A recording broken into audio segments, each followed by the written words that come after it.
Assalamualaikum, selamat pagi. Apa khabar Malaysia? Bersama saya Izu Yusof dan juga rakan tugas. Saya Herlina Falavi. Selamat pagi anda semua dan diharapkan anda semua dalam keadaan yang ceria dan diharapkan semalam anda dapat tidur dengan lena kerana kalau tak cukup tidur ni macam-macam boleh jadi. Kita boleh jadi stres, kita boleh jadi marah, mood hilang dan sebagainya. Itu juga antara topik yang akan kita bincangkan sebentar saja lagi. Kita nak bercerita tentang tekanan. Pastikan anda setia bersama kami sehingga hujung rancangan. Betul, seperti biasa kita akan bersiaran selama 1 jam, Helena, dari 9 hingga 10 pagi. Yang mana hari ini kita ada 2 topik menarik yang akan kita bincang kepada anda. Salah satunya berkaitan dengan tekanan. Apakah yang ditekankan tu? Kejap lagi kita akan tahu. Baik, dan antara topik menarik juga yang akan kita kongsikan, sudah pastinya hari ini menjadi pembukaan Parlimen yang mana menjadi satu titik tolak di mana rakyat Malaysia sudah menanti-nantikan pada 7 Oktober nanti pembentangan bajet 2023. Dan selepas itu, apakah akan dibubarkan Parlimen ataupun tidak? Sama-sama kita tunggu. Itu masih rahsia. Jeng, jeng, jeng. So, pastikan anda setia bersama kami di Bernama TV. Pada hari Jumaat ini juga kami akan bawakan secara langsung hashtag kita semua untuk bersama-sama membincangkan apa yang diperkatakan oleh dalam bajet 2023. Baiklah, kita tak nak buang masa. Hari ini kita nak juga kongsikan apa yang ada dalam portal Bernama. Okey, Izu. Baik, yang pertama kita pergi berita gembira buat mereka yang menceburkan diri dalam bidang sukan, di mana atlet pecut muda negara iaitu Azim mencatatkan masa di bawah 21 saat dalam acara 200 meter bagi tempat kelima di Jepun. Raja pecut sukan Malaysia seumur ke-20 itu iaitu Muhammad Azim Muhammad Fahmi mengakhiri musim 2022 dengan menduduki tempat kelima dalam acara 200 meter dalam saingan cabaran olahraga di Jepun pada semalam. Dan atlet pecut muda negara tersebut berusia 18 tahun mencatatkan masa di bawah 21 saat iaitu 20.98 saat di Stadium Denka Big Swan Niigata. Dan saya tertarik dengan ayat ataupun ucapan daripada jurulatihnya, iaitu walaupun tamat saingan di tempat kelima, yang penting adalah konsisten. Ayat konsisten itu yang penting. Mungkin dalam saingan akan datang, tempat keempat, tempat ketiga, tempat kedua, tempat pertama, yang paling penting konsisten. Betul. Kemajuan secara berterusan itu lebih bagus daripada kita tak mempunyai satu rekod yang orang kata sekejap hebat, sekejap tak hebat kan. Baiklah, ini juga kami nak kongsikan kepada anda semua daripada Jabatan Kebajikan Masyarakat di Melaka, di mana 88 kes penderaan direkodkan dan daripada jumlah itu 37 kes melibatkan penderaan seksual daripada Januari hinggalah Ogos tahun ini. Dan Esko Hal Ehwal Wanita, Pembangunan Keluarga dan Kebajikan Negeri, Datuk Kalsum Nordin berkata, penderaan fizikal, seksual dan juga emosi terhadap kanak-kanak merupakan satu bentuk keganasan yang mengancam keselamatan dan juga hak asasi seorang kanak-kanak ini. Dan sekiranya perkara ini tidak dilakukan sebarang intervensi awal, ia boleh menyebabkan kanak-kanak ini mengalami kemurungan, kegelisahan dan juga ketakutan. Dan perkara ini akan membawa kepada kanak-kanak ini menjadi pemangsa di masa hadapan sekiranya tiada intervensi awal dilakukan. Dan Datuk Kalsum juga berkata eksploitasi seksual dalam talian juga terhadap kanak-kanak juga menunjukkan peningkatan di mana kesalahan melibatkan perkongsian bahan pornografi di dalam internet seperti pornografi kanak-kanak semakin meningkat. Dan kalau kita lihat daripada statistik yang dikongsikan oleh Polis Diraja Malaysia, 106,764 alamat berprotokol iaitu IP yang berdaftar di Malaysia telah digunakan untuk perkongsian pornografi sejak 2017 sehingga Ogos tahun ini. Dan perkara ini kalau kita tidak halang, ia akan menyebabkan satu keadaan di mana ketagihan seks boleh berlaku, penderaan seksual terhadap kanak-kanak juga berlaku. Dan sebagai sebagai masyarakat, kita harus bekerjasama menggembling agar usaha-usaha dilakukan bukan sahaja untuk kita mendapat manfaat daripada penggunaan internet itu dan juga sejajar dengan perkembangan teknologi, tetapi kita juga dapat menepis segala impak negatif daripada internet, terutamanya kepada kanak-kanak yang berusia 18 tahun ke bawah. Itu antara perkongsian yang menarik dalam bernama portal bernama hari ini. Dan kepada anda semua yang ingin tahu lebih lanjut tentang perkara-perkara yang menjadi tumpuan rakyat Malaysia, boleh saja ke bernama.com. Betul, dan selepas ini kita akan juga bersama dengan rakan tugas kita di Bilik Berita. Tapi sebelum tu, Helena, kita saksikan dulu ramalan cuaca pada hari ini. Saksikan. Jom kita saksikan.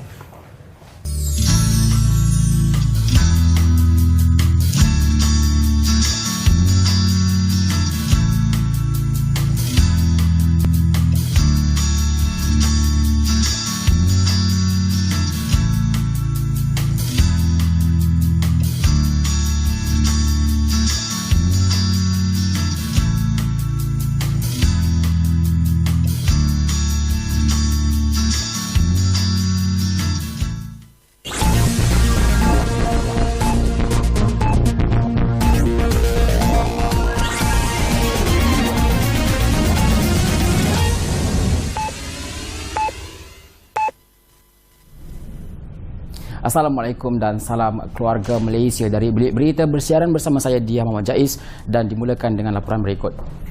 Perdana Menteri Datuk Seri Ismail Sabri Yaakob yakin bajet 2023 yang bakal dibentangkan Jumaat ini akan mendapat sokongan ahli parlimen supaya ia dapat diluluskan. Katanya kerajaan sentiasa terbuka dan bersedia menerima pandangan-pandangan daripada pihak pembangkang berkaitan bajet 2023. Ditanya sama ada mesyuarat tadi ada membincangkan tentang pembubaran parlimen, Datuk Seri Ismail Sabri berkata hanya perkara berkaitan perjalanan Dewan Rakyat sahaja yang dibincangkan. Beliau yang tiba pada 8.30 malam untuk mempengerusikan mesyuarat tersebut selama 90 minit yang turut dihadiri Menteri Kanan Kerja Raya, Datuk Seri Fadilah Yusof, Menteri di Jabatan Perdana Menteri Ekonomi, Datuk Seri Mustafa Mohamad, Menteri Tenaga dan Sumber Asli, Datuk Seri Taqiyuddin Hassan dan Menteri Perdagangan Dalam Negeri dan Hal Ehwal Pengguna, Datuk Seri Alexander Nantalinggi. Mesyuarat pra-majlis itu diadakan bagi persediaan sidang Dewan Rakyat yang akan bermula hari ini sehingga 29 November. Persiapan menghadapi monsun Timur Laut dianggarkan lebih 10,000 pusat pemindahan sementara atau PPS bakal diwartakan jika sekolah berasrama penuh turut dijadikan fasiliti berkenaan bagi persiapan menghadapi bencana banjir hujung tahun ini. Menteri Pembangunan Wanita, Keluarga dan Masyarakat Datuk Seri Rina Harun berkata, sehingga kini kementeriannya telah mengenal pasti 6,010 PPS untuk menempatkan mangsa banjir di seluruh negara. Jumlah itu meliputi sekolah, balai raya, dewan dan pada masa sama, fasiliti ini juga akan dijadikan sebagai pusat pembuangan undi serta pusat daerah mengundi. Negara diramal mengalami fasa peralihan monsun bermula hari ini hingga November yang berpotensi menyebabkan banjir kilat serta kerosakan pada struktur yang tidak kukuh. Jabatan Kerja Raya atau JKR Seberang Perai Utara sudah mengambil tindakan segera dengan menutup keseluruhan kawasan yang terdapat lubang benam di Jalan Bagan-Lalang Batu Wharf bagi mengelak kejadian tidak diingini berlaku dan meletak papan tanda sebagai peringatan kepada pengguna jalan raya.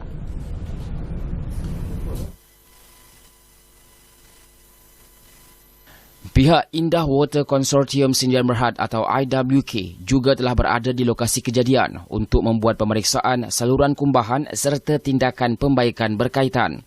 Orang ramai terutama pengguna kenderaan yang melalui Jalan Bagan Lalang diminta berhati-hati ekoran terdapat lubang benam di kawasan tersebut. Berdasarkan pemantauan awal, kejadian itu merupakan lubang benam pada permukaan jalan di kawasan saluran pembentung Indah Water Consortium Sdn Bhd di Jalan Bagan Lalang.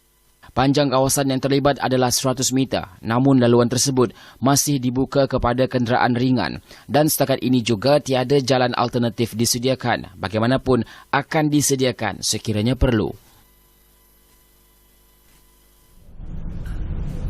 Kerajaan Indonesia mengesahkan angka kematian akibat rusuhan pada perlawanan bola sepak di wilayah Jawa Timur Indonesia semalam adalah seramai 125. Jelas timbalan Gubernur Jawa Timur Emil Dardak, ia berkurangan berbanding laporan asal yang menyebut bahawa seramai 174 mangsa terkorban selepas pihaknya membuat pengiraan semula. Perbezaan jumlah mangsa yang dilaporkan sebelum ini disebabkan kesilapan dalam rekod kematian di 10 hospital yang mengendalikan mangsa. Sementara itu, 323 mangsa cedera dan menerima rawatan di hospital. Pihak berkuasa sudah mengenal pasti identiti semua mangsa yang terbabit. Sebelum ini, beberapa media tempatan dan antarabangsa melaporkan angka korban yang berbeza iaitu antara 125 hingga 174 orang dengan memetik sumber yang sahih. Terdahulu, Ketua Polis Jawa Timur Inspektor Jeneral Niko Afinta dilapor berkata, kejadian pada Sabtu malam tercetus apabila penyokong Arema meluru ke dalam padang selepas pasukan mereka tewas 2-3 kepada Persebaya Surabaya. Keadaan itu menyebabkan polis terpaksa melepaskan gas pemedih mata bagi meredakan ketegangan. Insiden itu disifatkan sebagai salah satu bencana terburuk dalam arena bola sepak dunia selepas di Peru yang mengorbankan 300 individu dan kejadian lebih 50 tahun lalu. Presiden FIFA Gianni Infantino menyuarakan rasa sedihnya dengan tragedi yang berlaku di Stadium Kanjuruhan di Malang, Jawa Timur yang meragut 125 nyawa. Infantino turut mengucapkan takziah kepada keluarga dan rakan mangsa yang terkorban dalam insiden tragis itu. Infantino berkata dunia bola sepak terkejut dengan insiden tragis yang berlaku selepas perlawanan antara Arema FC dan Persebaya Surabaya. Penyokong kedua-dua kelab berkenaan bertempur selepas Arema tewas 3-2 dalam perlawanan di Malang, Jawa Timur. Rusuhan Sabtu malam merupakan antara tragedi paling tragis dalam dunia bola sepak. Pada 1964, 318 orang terbunuh dan 500 cedera semasa perlawanan kelayakan Olimpik antara Peru dan Argentina di Stadium Nasional di Lima, Peru. Pada 2001, polis melepaskan gas pemedih mata ke arah penyokong liar semasa perlawanan antara Hearts of Oak dan Asante Kotoko di Ghana, Afrika menyebabkan 70,000 orang bergegas keluar dari stadium sekaligus berlaku rumpuhan hingga 126 orang terbunuh. Sekian dari Bilik Berita dengan itu. Assalamualaikum dan salam keluarga Malaysia.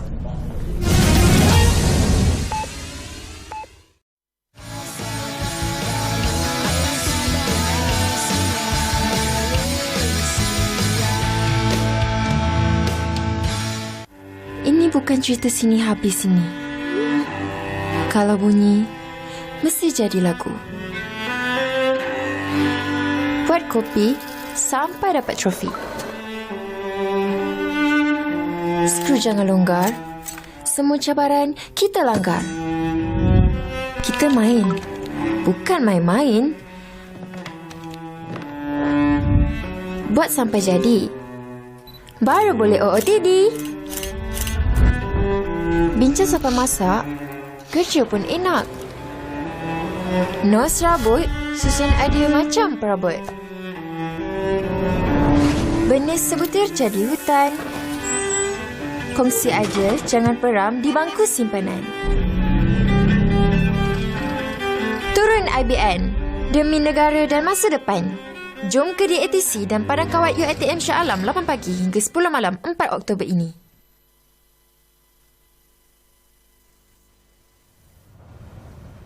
Itu dia anak-anak muda yang mencari pekerjaan, yang mencari peluang dan ruang untuk memperkembangkan bakat. Kalau anda minat kepada bidang kopi, bidang orang kata tadi ada e-sports dan sebagainya, ini peluang anda untuk turut bersama-sama dengan Perdana Menteri juga esok dalam program Idea Bina Negara IBN yang akan dilancarkan esok bersama dengan Perdana Menteri di UiTM Shah Alam beranjuran Kementerian Pembangunan Usahawan dan juga Koperasi KUSKA. Tengok, Rati dah bagi hint tu. Jangan cakap panjang-panjang. Baik, Halina, kita bersama dengan tetamu yang akan bercakap lebih panjang mengenai Idea Bina Negara iaitu Datin Suryani Abdul Rahman selaku Ketua Unit Komunikasi Korporat Kementerian Pembangunan Usahawan dan Koperasi atau lebih mesra dipanggil sebagai KUSKA. Apa khabar, Datin? Baik, terima kasih Halina. Okey, kerana apa? mempromosikan Kementerian Pembangunan Usahawan dan Koperasi yang mengatakan penganjur tak. Sebenarnya penganjur dia ialah JCOM, Jabatan Komunikasi Komuniti. Ya, dan ianya akan berlangsung seperti mana yang Halina cakap tadi, esok pukul 10 pagi yang Berhormat Perdana Menteri akan turun ke UiTM Shah Alam untuk bersama-sama dengan siswa anak muda kita untuk melancarkan Idea Bina Negara ni. Dan suka untuk saya petik ucapan sulung Yang Amat Berhormat Perdana Menteri pada 22 Ogos 2021 tahun sudah. Okey. Ucapan sulung ya. Kepada anak muda di luar sana, jangan risau, penglibatan anda semua amat dihargai dan saya mengharapkan anda bersama dengan kerajaan ini untuk menjayakan agenda besar pemulihan negara. Dan antara elemen-elemen penting di dalam agenda besar pemulihan negara itu dibawakan oleh kami, Kementerian Pembangunan Usahawan dan Koperasi, melalui elemen-elemen penerapan untuk merubah mindset menjadi terutama sekali kepada anak muda kita, belia-belia kita menjadi kumpulan atau kelompok bangsa usahawan. Elemen-elemen keusahawan ini kami bawa dalam membantu kerajaan ini, kami support untuk menjayakan agenda besar pemulihan negara. So nampak dekat situ pentingnya peranan anak muda dalam usaha pemulihan negara. Sangat penting. Dan KUSKOP sangat berbesar hati untuk bersama-sama di IBN lah besok. Dan di IBN besok kita akan ada di Kementerian Pembangunan Usahawan dan Koperasi. Nama pendeknya KUSKOP, nama glamour kami. KUSKOP. Kami berada di Kemah Cita Rasa Anak Muda yang membawakan 14 usahawan F&B, dan ada 16 food truck.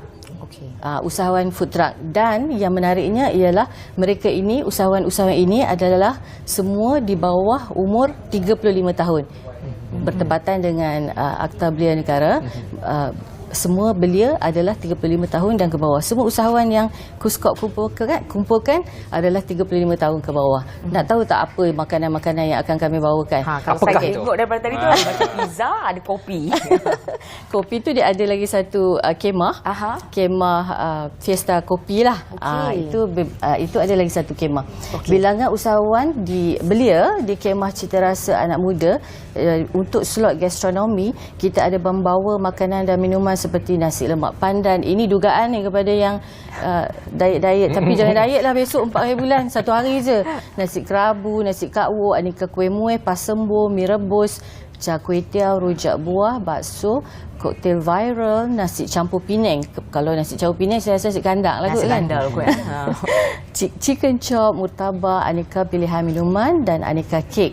Dan untuk bilangan usahawan di food truck yang 16 usahawan tu tadi, mereka akan membawakan nasi biryani, masakan panas, western, nasi ayam penyet, sate, pasta, roti john, keropok lekor, banana float, aneka kebab, roti cheese pelangi, sparkling drinks. Kalau rasa kalau tak sampai, kalau tak datang tu rugilah. Itu dia cerita dia. Wah, mereka yang penggemar makanan sudah pastinya ini memberi satu dugaan untuk mereka mencuba segala cita rasa yang ada. Betul. Mungkin nanti boleh kongsikan juga sebenarnya matlamat idea Bina Negara ni ke mana akan bawa hala tujunya? Baik, idea Bina Negara ini adalah mencerminkan keprihatinan kerajaan pimpinan Yang Amat Berhormat Perdana Menteri Datuk Seri Ismail Sabri dengan mengambil cakna suara anak muda ke arah pembangunan negara. Dan ke arah pembangunan negara sebenarnya antara elemen asas yang paling utama ialah keusahawanan. Dan di idea Bina Negara ini akan ada booth pempamer salah satu agensi di bawah KUSKOP iaitu Pernas. Dan menariknya Pernas adalah satu institusi atau agensi yang menawarkan pelbagai input, latihan, bimbingan, juga dana jika layak untuk membimbing anak muda, terutama sekali usahawan-usahawan belia dalam bidang keusahawanan franchise. Jadi dia ada dekat situ nanti di kemah utama Pernas. Jadi anak muda jangan lepaskan peluang ini mendapatkan maklumat tentang bagaimana keusahawanan franchise beroperasi, berfungsi dan sebagainya. Dan boleh bertanyakan jugalah tentang apa-apa lagi bimbingan, latihan dan dana yang ada di bawah KUSKOP. Ada je agensi Pernas dekat situ, dia boleh bantu. Dan di bawah Pernas itu sendiri, diorang ada program yang bernama Be Your Own Boss. BYOB. Be Your Own Boss. Dan sasaran untuk sehingga September tahun ini kita sasarkan 1,000 usahawan. Dan setakat ini kita dah buat sehingga 800 usahawan. Untuk menjadi usahawan ni dia bukan kita kata 1,000 usahawan. Bukan kata bila kita dah bimbing, kita dah bagi guidance kan. Tapi bukan semua yang can make it sebab ini memerlukan ketahanan mental, nak berniaga. Betul. Jadi tapi kira up to 80% menjadi tu dalam 800 usahawan tu hebatlah. Be Your Own Boss. Jadi untuk anak muda di luar sana, sila datang ke idea Bina Negara ni besok 4 hari bulan di UiTM Shah Alam daripada pukul 9 pagi hingga 10 malam untuk bersama-sama menikmati bukan saja makan-makan tadi, untuk menimba lagi ilmu-ilmu tentang keusahawanan dan pelbagai peluang-peluang yang disediakan oleh semua yang mengambil bahagian di idea Bina Negara tu. Okey, Datin, daripada selain daripada ada pernas, ada food truck dan sebagainya, apa lagi pengisian untuk IBN esok ini? Kita nak tahu juga. Okey, di IBN besok ni ada juga kawan saya di PKXO yang akan menyediakan satu kemah ataupun satu sesi yang membuka peluang-peluang pekerjaan yang mana mereka mengumpul ramai majikan ada dekat situ. Nanti saya sebut nanti bagi free endorsement pula. Jadi untuk semua anak muda yang tengah mencari peluang-peluang pekerjaan, sila datang ke idea Bina Negara. Dan yang menariknya, Yang Amat Berhormat Perdana Menteri sendiri akan bersama-sama dengan belia dan siswa yang berada di sana. Kita menganggarkan pengunjung 3,000 hingga ke 5,000 pengunjung besok UiTM Shah Alam, di mana Yang Amat Berhormat Perdana Menteri akan melakukan dialog, sesi dialog. Jadi apa yang nak cakap, apa yang nak cerita, apa yang nak berkongsi, sila. Sebab kita memang Yang Amat Berhormat Perdana Menteri sendiri ingin mendengar idea-idea anak-anak muda kita yang pastinya hebat-hebat. Kita baca macam-macam dekat social media kan. Dan sekiranya idea-idea ini boleh disalurkan terus, dan sekarang the man himself, Yang Amat Berhormat Perdana Menteri sendiri akan menerima semua cadangan-cadangan itu dan dibawa terus untuk dipertimbangkan. Mungkin salah satu idea ini akan menjadi satu dasar satu hari nanti untuk pembangunan negara, menjadi blueprint untuk kita maju ke hadapan. Macam Datin kata tadi, program ni fokusnya kepada mereka golongan belia 35 tahun ke bawah. Okey, masa PKP kita tengok ramai yang kena retrench ataupun dikurangkan ataupun dibuang kerja lah. Okay, bagi mereka yang anda kata datang program ni atas daripada 35 tahun, ada tak peluang untuk diberikan kepada mereka? Okey, saya tak berani cakap dan tak berani janji, tetapi datang saja. Kita tak tahu rezeki kita. Kalau kebetulan umur 37, umur 40 tapi nampak macam 25. Dan kekuatan, tenaga, mental capacity itu mampu, apa salahnya. Tapi semua pun berbalik kepada majikan yang akan menapis dan sebagainya. Suka juga saya nak kongsi daripada Kementerian Pembangunan Usahawan dan Koperasi sendiri, KUSKOP, di bawah dasar keusahawanan negara 2030 ada mulakan satu orang kata inisiatif di bawah KUSKOP bernama Protege. Protege ini adalah program keusahawanan yang menyasarkan golongan siswazah IPTA, ILKA dan TVET, graduan menganggur, kehilangan kerja, dan golongan yang ingin menjana pendapatan sampingan, yang ingin memulakan langkah menceburi bidang keusahawanan dan meningkatkan potensi kebolehpasaran graduan melalui latihan kemahiran insaniah dan juga penempatan latihan di syarikat swasta. Bermakna ada coaching ya. Dan selama 8 hingga 12 bulan.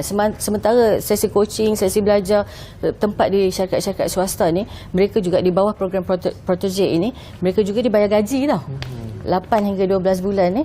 Dan di antara program yang ditawarkan di bawah Protege ini adalah program Engine yang dilaksana bersama SEDA, SME Bank dan Pernas untuk bimbingan perniagaan end-to-end.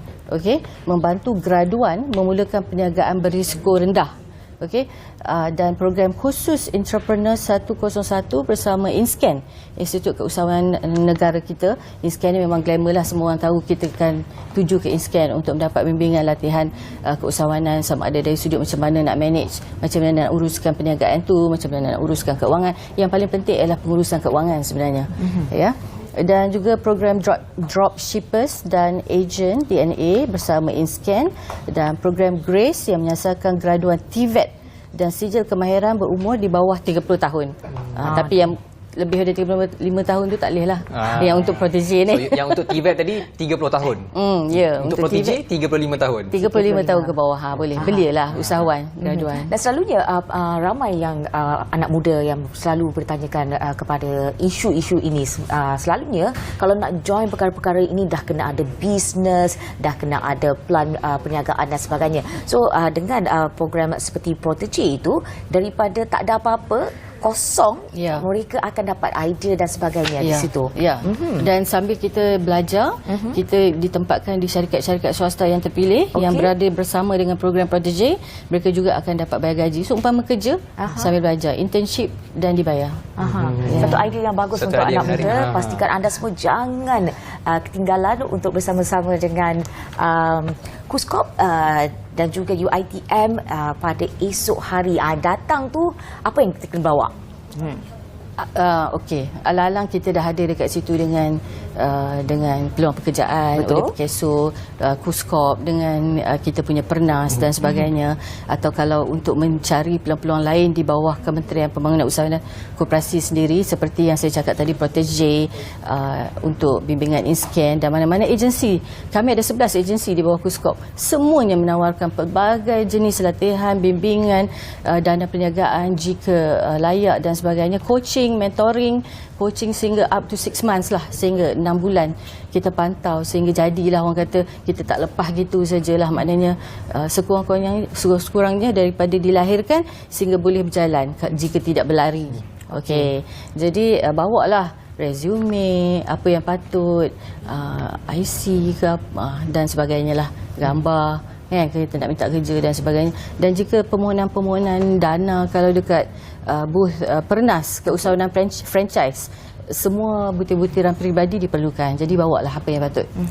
Tapi selalunya franchise ni memerlukan modal yang tinggi. Kalau kita dengar franchise anak muda, pastinya akan macam tak ada peluang je. Okey, macam be your own boss tadi kan.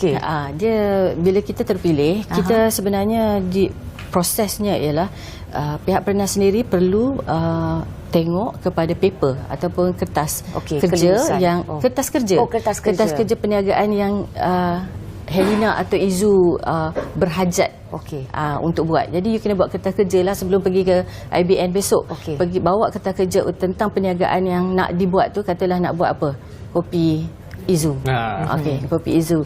Kertas kerja, dan you nak franchisekan perniagaan you tu. Bawa kertas kerja tu pergi dekat kaunter booth pempamer Pernas dan tanya apakah proses-proses seterusnya. Jika terpilih, dana pun dapat. Latihan. Berapakah jumlah dana yang akan dapat tu? Itu balik kepada Pernas. Saya tak boleh sebut. Dia punya range ni minimum berapa? Anggaran. Because, sebab franchise ni sekali kalau kertas kerja itu diterima, bimbingan dan sebagainya, bila franchise ni bermaknanya dia kena buka cawangan beberapa sekaligus. Jadi dana tu banyaklah. Okey, Datin, kami juga difahamkan selain daripada peluang-peluang pekerjaan dan sebagainya, kita juga ada konsert esok. Konsert. Okey. Kan? Yang saya ingat ada Kugiran Masdo. Saya tahu ni mesti ni band favourite Datin ni. Sebab tu je dia ingat. Itu je saya ingat. Kugiran Masdo. Kata silap saya ada Aina Abdul, kita ada beberapa artis yang kalau macam anda semua nak mencari kerja dan penat-penat makan dan sebagainya, kita boleh berhibur pula kan. Enjoy lah sekejap. Baik Datin, harapan Datin untuk IBN ni untuk esok di mana, bila, pukul berapa? Okey, Idea Bina Negara besok 4 hari bulan Oktober di UiTM Shah Alam. Datang beramai-ramai, tak kisahlah umur berapa, walaupun kita kata 35 tahun ke bawah, tetapi kita orang kata kecil tapak tangan nyiru kita tadahkan, jemput, datang bersama-sama dengan Yang Amat Berhormat Perdana Menteri pada pagi dan seterusnya seharian untuk bersama-sama kita melakukan aktiviti bersama-sama, belajar tentang keusahawanan dan sebagainya. Peluang-peluang kerja yang ada tu tinjau-tinjau kan. Jadi datang, jaga SOP, okeylah kalau nak pakai mask, kalau tak nak pakai mask tu jaga jarak lah kan.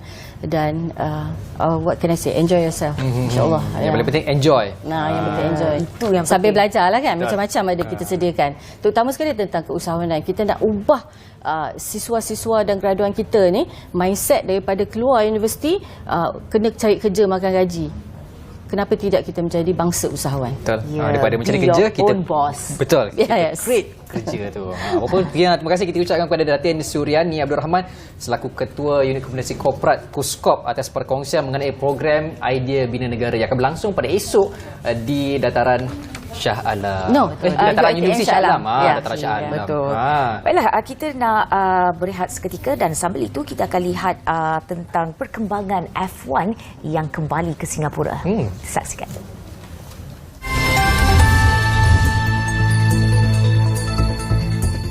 Data terkini YouGov Real Time Omnibus menunjukkan majoriti atau 61% penduduk dewasa melihat penganjuran Grand Prix F1 Singapura membawa impak positif kepada republik ini. YouGov menyatakan walaupun hanya 1 daripada 3 berkata mereka mahu menonton perlumbaan itu di litar atau secara dalam talian, ini menunjukkan bahawa sentimen positif mengatasi sama ada mereka merupakan peminat atau tidak. Bagi mereka yang mahu menonton perlumbaan, sentimen positif adalah lebih tinggi iaitu 80%. YouGov merupakan satu kumpulan teknologi data penyelidikan dan analisis dalam talian antarabangsa. YouGov berkata responden ditanya mengenai bidang yang mereka yakin memperoleh kesan terbesar hasil daripada penganjuran Grand Prix di republik ini. Pelancongan muncul di tempat teratas dengan 8 daripada 10 menyatakan ia telah melihat kesan positif.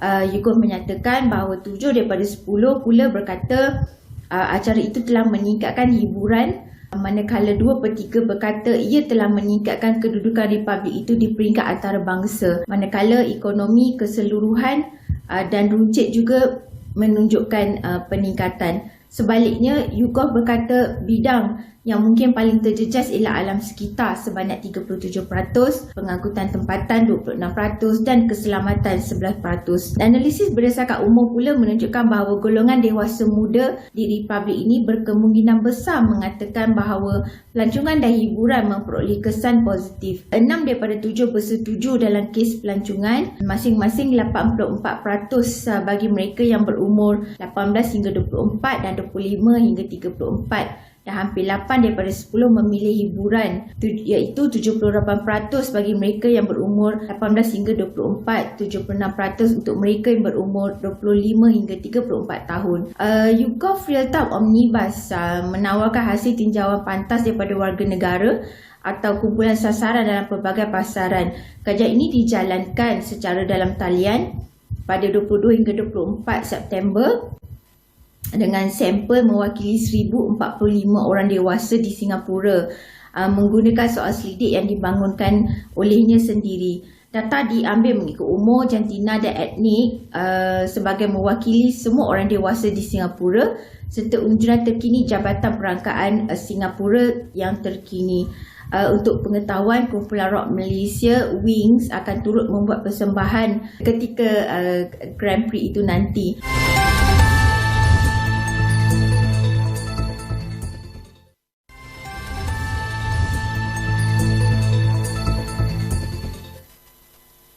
Baiklah, kita bersiaran lagi dari wilayah Pertuan Labuan hari ini. Angkatan Pertahanan Awam sedang meningkatkan aset dan anggotanya bagi menghadapi banjir besar yang diramalkan akhir November hingga awal tahun depan. Timbalan Ketua Persediaan Operasi Angkatan Pertahanan Awam, Dr. Nur Hafifi Ismail berkata, aset sedia agensi itu di seluruh negara mencukupi untuk menghadapi bencana monsun. Beliau berkata 10,500 pegawai operasi dan teknikal di seluruh negara berada dalam kesiapsiagaan penuh untuk operasi sepanjang masa untuk melaksanakan operasi menyelamat apabila banjir melanda. Beliau dalam rangka lawatan seluruh negara ke pejabat dan Pusat Operasi Angkatan Pertahanan Awam untuk pemeriksaan ke atas aset dan kekuatan anggota sebagai persediaan menghadapi banjir musim tengkujuh. Angkatan Pertahanan Awam telah mengenal pasti kawasan panas atau kawasan mudah banjir di seluruh negara, terutama di Pantai Timur, Semenanjung, Sabah, Sarawak dan Labuan, dan agensi itu juga akan meningkatkan usaha penyelarasan sebagai persediaan menghadapi banjir besar. Dr. Nur Hafifi berkata Angkatan Pertahanan Awam akan memindahkan beberapa asetnya dari negeri yang tidak terjejas ke kawasan terjejas, terutama di Pantai Timur, Semenanjung, bagi mempertingkatkan keupayaan logistik dan masa tindak balas bagi operasi menyelamat dan pemindahan bangsa banjir. Beliau berkata agensi itu kini mempunyai 1,304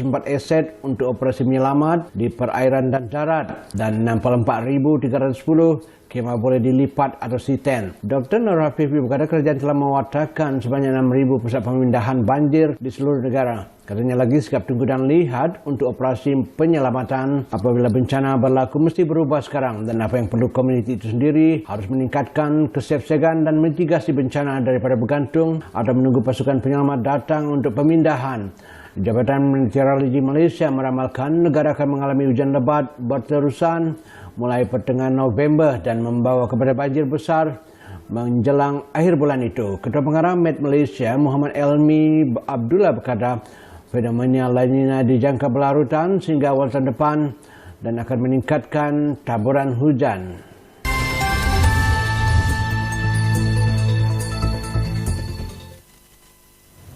Baik, dalam bersedia menghadapi monsun yang akan bermula pada hari ini hingga Disember nanti. Jangan stres-stres sebab segala peralatan perlu disediakan di peringkat awal. Menyebut berkaitan dengan stres. Halina, kalau stres, Halina buat apa?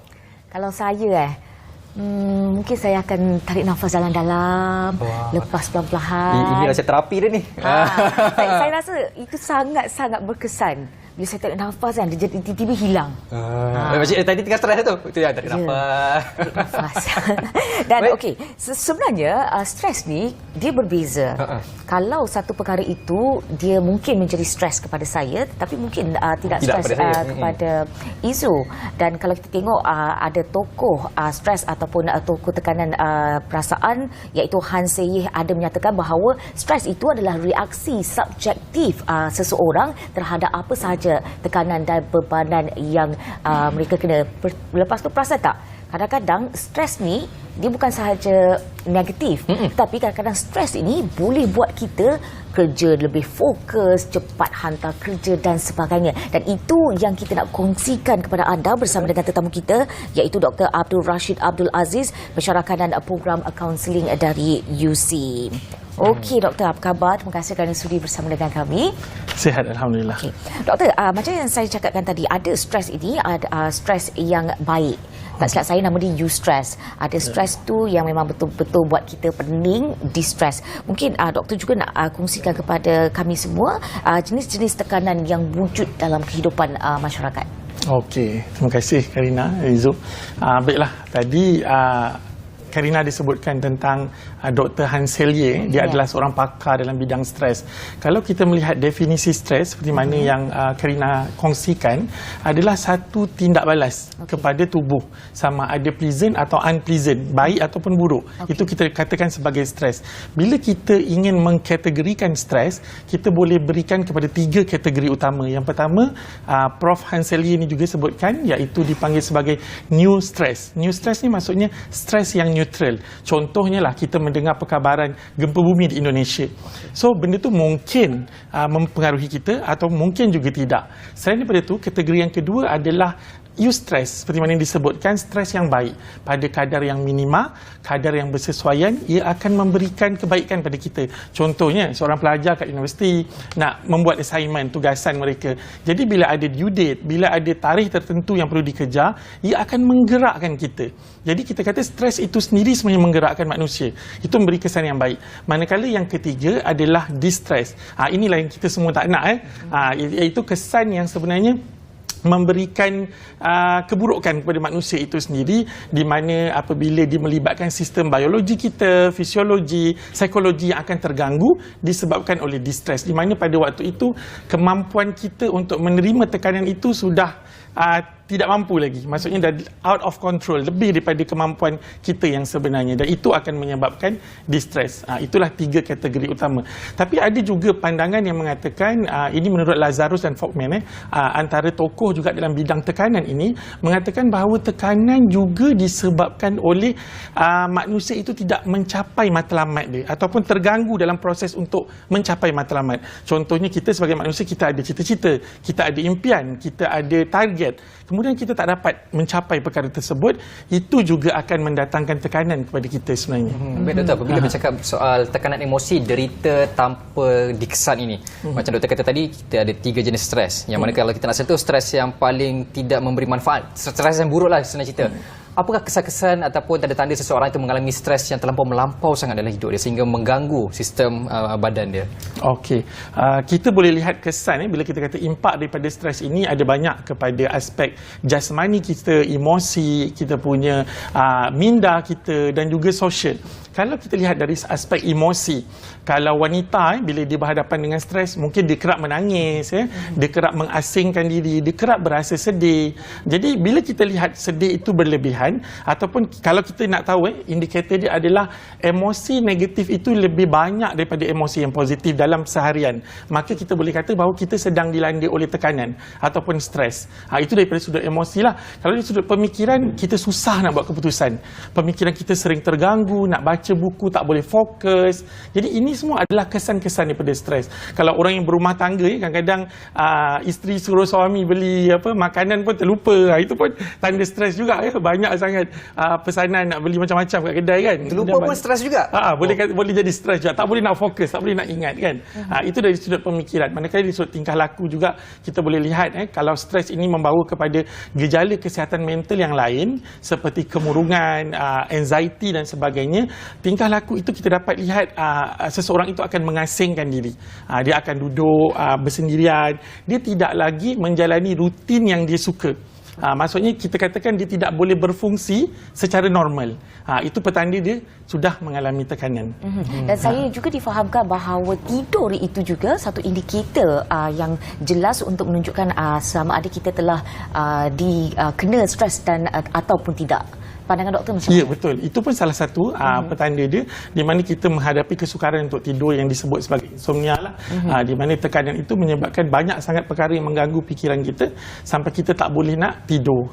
Dan satu lagi mungkin kerap kita dengar overthinking kan. Bila kita terlalu banyak memikirkan sesuatu perkara. Sebab bila kita cakap tentang masalah ini, masalah ni terbahagi kepada dua. Satu adalah kita sebut sebagai actual problem. Masalah yang betul-betul kita hadapi. Maksudnya kita sedang berhadapan dengan masalah, sama ada masalah itu memerlukan kita berjumpa pakar seperti kaunselor, ataupun masalah itu kita tak dapat kenal pasti lagi, orang lain yang nampak. Satu lagi masalah ini adalah masalah yang cuma berada dalam fikiran kita, yang itu saya sebutkan sebagai overthinking tadi. Maksudnya masalah tu belum jadi masalah, tetapi kita yang overthinking, kita yang mencipta benda itu sebagai masalah. Ia cuma berlega dalam minda kita sahaja. Okey, macam mana kita nak memastikan kita tak overthinking dan kita ada satu, orang kata, garis yang membezakan antara perkara yang perlu kita beri perhatian dan perkara yang perlu kita macam tak apalah, ini perkara mudah sebenarnya. Itu berkaitan dengan persepsi kita lah.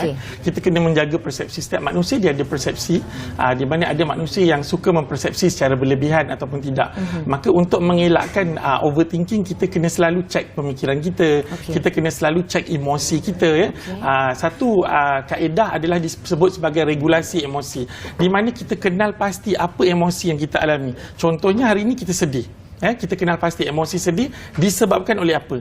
Disebabkan oleh kita buat kerja lewat, kemudian kita dimarah oleh bos, kan? Kita prepare ataupun siapkan sesuatu tu agak lewat, kemudian kita dah kenal pasti, kemudian kita cuba cabar diri kita semula. Yang ketiga, kita cabar diri kita semula untuk kita mengelakkan rasa tertekan yang berlebihan.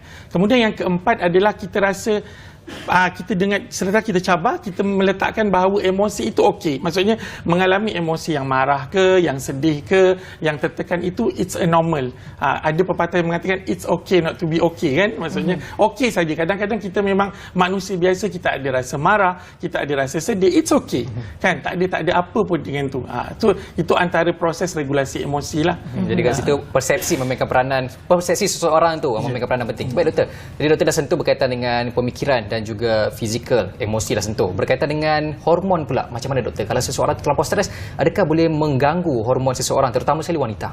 Okey, sangat mengganggu. Hormon ni adalah komponen utama dalam diri manusia sebenarnya. Hormon yang menggerakkan kita sebenarnya. Kalau kita tadi Encik Izu ada sebut tentang wanita, kita tahu wanita ini memang sangat kaya, sangat banyak dengan macam-macam hormon, terutama sewaktu wanita itu ingin mengandung dan sebagainya. Tapi bila kita sebut tentang hormon, beberapa hormon yang sangat berperanan sewaktu stres adalah hormon adrenalin dan noradrenalin. Di mana dia akan merembeskan, dia akan pergi kepada reseptor kita. Contohnya kita dalam keadaan yang sangat tertekan, tangan kita akan sejuk. Kenapa? Sebab reseptor itu akan mengecut, salur darah kita akan mengecut. Jadi salur darah mengecut di bahagian tangan dan kaki sejuk kerana untuk pergi ke jantung. Dan pada waktu pergi ke jantung, kerana jantung nak mengepam ke muscle kita untuk bersedia. Sebab bila kita dalam keadaan yang sangat stres, ada dua keadaan yang akan berlaku, iaitu selalu disebutkan sama ada fight atau flight. sama ada kita lawan ataupun kita lari. Itu dua keadaan. Jadi badan kita juga mempersiapkan diri kita untuk fight atau flight sebenarnya. Jadi bila hormon itu dirembeskan berlebihan, jantung mengepam darah dan sebagainya, itulah yang akan membawa kesan yang tidak baik. Selain daripada itu, hormon adrenalin dan noradrenalin yang saya sebutkan sebenarnya, dia juga akan mempengaruhi pankreas kita. Di mana pankreas tempat penghasilan insulin, dan pada waktu kita stres, kadar gula kita memang tinggi daripada normal. Jadi bila kita kerap stres, kita boleh juga dapat diabetes, dapat penyakit jantung, darah tinggi dan sebagainya. Selain daripada hormon-hormon yang kita kata buruk tadilah, ada hormon yang baik seperti kita selalu dengar hormon endorfin, dopamine, oksitoksin, serotonin. Ini semua hormon-hormon happy, hormon-hormon gembira. Dan ini sebenarnya yang kita nak rembeskanlah dalam hidup kita. Maksudnya ada hormon yang kita dapat, contohnya endorfin, kita dapat melalui aktiviti senaman. Kalau dopamine, kita pergi membeli belah, kita boleh mendapat pengiktirafan kawan puji kita, hormon tu akan dirembeskan. Begitu juga dengan hormon serotonin dan oksitoksin. Serotonin ni contoh kita bantu orang, kita bantu alam sekitar, kita akan dapat rasa gembira itu. Dan yang kalau yang terakhir oksitoksin ni, kalau kita peluk anak kita, kita peluk isteri kita. Jadi suami-suami di luar sana banyaklah memeluk isteri di rumah. Ingat, dengan kita memeluk isteri kita atau kita memeluk anak kita, kita dapat merembeskan hormon-hormon gembira, hormon-hormon happy ni yang kita nak, untuk mengelakkan kita tertekan. Jadi kat situ banyaklah peluk. Saya nak peluk tak boleh, jadi puji depan ni. Kalau puji itu bagus. Okey, ada juga yang menyatakan bahawa hari tu saya pernah pergi klinik, sakit perut ni. Lepas tu doktor cek dan saya terkejut, doktor tanya, awak stres ke? Apa sebenarnya kaitan stres dengan sakit perut tu? Okey, sebenarnya kalau kita kaitkan stres dengan sakit perut, dia gastrik juga boleh disebabkan oleh stres. Kita tahu bahawa bila kita stres, dia akan mempengaruhi immune system kita. Immune system akan lemah, dan bila kita lemah, kita mudah kena sakit tekak, kena demam. Dan kita tahu bila kita stres juga, kadang-kadang kita skip makan atau kita makan berlebihan. Jadi bila kita skip makan kita, contohnya Karina tak makan pagi, tak ambil breakfast dan sebagainya, dia akan mempengaruhi kita punya reflux dalam perut, kan, gastritis dan sebagainya lah. Dan bercakap tentang pemakanan dan juga stres ini, ramai yang kalau kita tanya di luar sana, stres buat apa? Makan. Okey, ada juga kalau stres tak makan. So kita nak mengimbangi ni, kalau kita nak mengelakkan daripada stress eating, binge eating dan juga penyakit-penyakit lain seperti bulimia dan sebagainya. Macam mana kita nak orang kata seimbangkan keadaan itu? Untuk seimbangkan keadaan makan tersebut. Betul. Okey, jadi bila kita dalam keadaan stres tadi disebutkan, dia akan mempengaruhi sama ada kita makan berlebihan ataupun kita tak nak makan langsung. Ini adalah tindakan normal yang akan dilalui oleh orang yang menghadapi stres. Jadi apa yang boleh dilakukan adalah dengan kita bercerita kepada orang sebenarnya. Orang yang terdekat dengan kita, orang yang tersayang, ataupun kalau tak ada, kita boleh berjumpa dengan kaunselor sebenarnya untuk membantu kita untuk mengetahui apakah yang terbaik untuk kita lakukan pada waktu itu. Mungkin kawan-kawan kita ataupun kaunselor boleh mengingatkan kita untuk rutin makan kita mengikut keadaan, mengikut masa yang sesuai. Betul, apabila menyebut berkaitan dengan meluahkan perasaan dengan kaunselor, bagi orang dewasa tak ada masalah, mereka boleh call saja di talian kasih.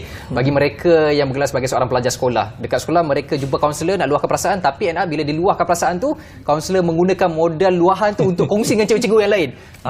Jadi trust issue pula. Jadi kalau situasi macam mana, Doktor? Sebenarnya untuk kaunselor dalam bidang kaunseling ini, setiap kaunselor terikat dengan etika kerahsiaan.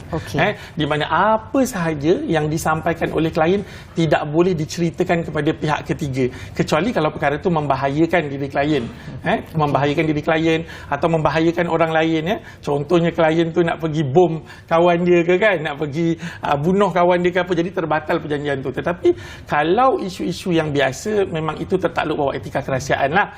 Kalau ada kaunselor yang menceritakan itu mungkin kes individu yang terpencil, tapi saya nampak di media juga baru-baru ni digembar-gemburkan isu tersebut. Tetapi saya percaya kaunselor di Malaysia semuanya memegang kepada etika kerahsiaan. Okey, tadi Izu ada cakap mengenai talian kasih dan sebagainya. Tetapi kalau di Malaysia ni, keadaan tekanan ini, kalau macam rakyat-rakyat biasa ni, kita nak jumpa kaunselor tu, bagaimana proses dia? Di mana kita boleh dapatkan khidmat kaunseling ni? Okey, terima kasih Karina. Saya nak menyeru juga di luar sana, sewaktu pandemik COVID-19 kita tahu berlaku peningkatan dalam keganasan rumah tangga, dalam tekanan di kalangan penderaan. Tadi saya dengar Karina sebut tentang penderaan seksual dan sebagainya. Ini semua disebabkan oleh tekanan juga, tekanan yang dihadapi oleh isi rumah, oleh keluarga sebenarnya. Jadi ada banyak saluran untuk kita keluar daripada kemelut kebejatan masalah rumah tangga ini. Antaranya talian kasih seperti yang disebutkan. Kita boleh telefon dan kita juga ada banyak lagi talian seperti TINA, seperti WAO, World Women Aid Organisation, di mana melakukan banyak kempen-kempen talian-talian untuk membantu golongan wanita, golongan-golongan yang kita sebut sebagai vulnerable community. Bukan saja wanita tetapi kanak-kanak, warga tua dan juga disability, orang yang kurang upaya. Okey, kita nak tahu juga kalau kita dah berhadapan dengan stres, kita mungkin tak ada keupayaan nak telefon, tak ada rakan untuk kita kongsi, apa yang sebenarnya kita boleh lakukan sendiri tanpa perlu bantuan daripada luar? Okey, sebenarnya ada banyaklah kaedah untuk kita mengatasi stres ni. Kalau menurut Lazarus dan Fogman, kita ada satu kaedah disebut sebagai strategi daya tindak. Setiap daripada kita, sepanjang kita hidup, kita ada strategi daya tindak sendiri. Menangis itu juga adalah strategi daya tindak. Jadi, bila sesuatu perkara stres berlaku kepada kita, perkara pertama kita sebut sebagai primary. Primary ini adalah kita mentakrif kejadian yang berlaku. Adakah kita takrif sebagai buruk ataupun kita takrif sebagai baik. Kemudian dia akan pergi kepada secondary. Secondary phase adalah kita melihat source resources yang kita ada. Apa yang kita ada, support system untuk membantu kita. Dia akan mempengaruhi kita untuk membuat strategi daya tindak. Manakala strategi daya tindak terbagi pada dua pula. Satu berorientasikan emosi, satu berorientasikan masalah. Maksudnya berorientasikan emosi ni kita nak melegakan emosi kita pada waktu itu. Selalunya ia berkaitan dengan benda kita tak boleh kawal. Contohnya kematian. Bila berlaku kematian, benda tu kita tak boleh kawal. Kita diceraikan oleh suami, isteri tiba-tiba diceraikan waktu PKP. Benda tu dia tak boleh kawal. Jadi apa yang dia boleh buat adalah dengan membuat strategi daya tindak. Antaranya adalah dengan kita pergi jumpa kaunselor, ataupun kita telefon, atau kita menangis, atau kita pergi bercuti. Apa sahaja yang kita buat itu sebagai satu bentuk strategi daya tindak. Selain daripada itu, ada satu konsep yang disebut sebagai IDEAL. I-D-E-A-L. I itu bermaksud kita kena identify apa yang kita alami. Kita identify, macam saya sebutkan tadi, emosi apa yang kita rasa, kita kena identify. Yang kedua, D adalah describe. Kita explain balik pada diri kita kenapa benda ini terjadi, apa yang kita nak kena buat, apa tindakan yang kita kena ambil untuk mengatasinya. Yang ketiga, IDE. E adalah evaluate. Adakah plan yang kita nak buat itu bagus? Adakah plan yang kita nak buat itu kita mampu untuk buat? Kita kena nilai balik. Dan yang seterusnya adalah A, act. Kita kena buat tindakan tu. Dan yang terakhir adalah learn. Learn adalah kita belajar daripada apa yang dah berlaku, emosi-emosi. Kalau dulu kita tertekan sebab perkara ini, kita dah tahu, kerana benda ni kita kena elakkan. Kalau tak, kita akan tertekan lagi. Kali kedua, kali ketiga dan sebagainya. So dekat situ formula dia ideal. Ya, ideal. I-D-E-A-L. Ya. Baik. Terima kasih kita ucapkan kepada Dr. Abdul Rashid Abdul Aziz atas perkongsian mengenai tekanan emosi derita tanpa kesan. Sebenarnya banyak lagi kita nak kongsi, sebenarnya doktor tak puas. Tapi disebabkan kekangan masa kita yang cukup-cukup singkat ni. Itu sajalah dapat kita kongsikan. Dan terima kasih sekali lagi Dr. Abdul Rashid. Dan kepada anda semua yang sedang menonton kami, kalau ada stres, pastikan anda urus emosi anda sebaik mungkin. Luahkan perasaan anda, dan kalau boleh luahkan perasaan anda itu kepada mereka yang boleh dipercayai. And remember, it's okay not to be okay. Baik, apa-apa, terima kasih kita ucapkan kepada anda yang setia bersama dengan kita selama 1 jam sehingga ke saat ini. Kita jumpa lagi esok bersama rakan tugas yang lain. Hari ini kita dah selesai. Saya Izzul Yusof dan saya Helena Pahlavi. Sehingga berjumpa lagi. Bye-bye.